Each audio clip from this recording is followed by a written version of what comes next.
अस्सलाम वालेकुम फ्रेंड्स, तो कैसे हैं आप। मैं हूं अलीज़ा और आप देख रहे हैं Aliza health and beauty tips. आज आपके लिए बहुत ही मज़े की टिप लेके आई है। मेरी जो टिप्स हैं आपको फ़ायदा मंद होने के साथ साथ आपको इतना अच्छा रिजल्ट देंगे कि आप देख के हैरान हो जाएंगी। आज मैं आपके लिए चेहरे को निखारने के लिए बहुत ही अमेजिंग सी टिप लेके आई हूँ।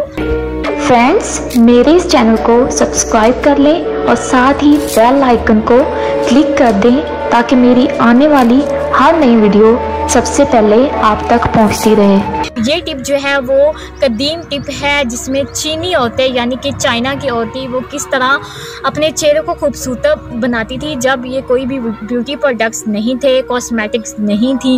वो किस तरह घरेलू टोटके बनाकर अपने चेहरे पर लगाती थी, टोनर बनाकर अपने चेहरे पर लगाती थी जिससे उनका चेहरा जो है वो चाँद की तरह खूबसूरत नज़र आता था। तो आज मैं आपको बहुत ही ईजी सी टिप बताने वाली हूँ, इसको आप लास्ट में ट्राई कीजिएगा। फ्रेंड्स, आपने क्या करना है, आपने चावल लेने हैं। चावल तो हर घर में ही होते हैं लेकिन उसका कैसे इस्तेमाल करना है वो मैं आपको बताती हूँ। आपने तकरीबन जो है थोड़े से चावल लेके एक बाउल में भिगो लेने हैं। चावल तब तक आपने भिगोए रखने हैं जब तक उसका कलर जो है वो चेंज ना हो जाए, यानी कि दूधिया कलर हो जाता है, वाइट कलर हो जाता है।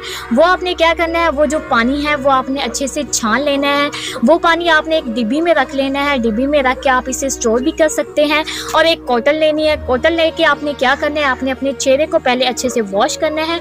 वॉश करने के बाद ये जो है पानी जिसको हम टोनर का नाम देंगे, ये बहुत ही खूबसूरत टोनर बन गया है। आपके पैसे भी बच गए हैं। तो आपने क्या करना है, रुई की मदद से, कॉटन की मदद से अपने चेहरे पे अच्छे से अप्लाई करना है।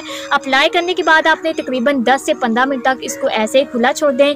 10 के 15 मिनट बाद आपने अच्छे से वॉश करना है। देखिएगा आपका जो चेहरा है वो बहुत ही सॉफ्ट और मुलायम हो जाएगा। अगर आप चाहते हैं कि आपकी स्किन जो है वो सॉफ्ट और मुलायम रहे तो इसे आप 10 दिन तक लाजमी इस्तेमाल करें। आप इसे स्टोर भी कर सकते हैं। सिर्फ 5 या 10 दिन तक आप इसे स्टोर कर सकते हैं। ये कोई मुश्किल काम नहीं है, आप इसे दोबारा भी बना सकते हैं। तो फ्रेंड्स, कैसी लगी मेरी आज की वीडियो। अगर आपको मेरी वीडियोस अच्छी लग रही है तो मेरी वीडियोस को लाइक करें और मेरे चैनल को सब्सक्राइब करना मत भूलें ताकि मैं आपको इससे अच्छी वीडियोस बता सकूं। तो फ्रेंड्स, मिलती हूँ नेक्स्ट वीडियो में, तब तक के लिए बाय बाय।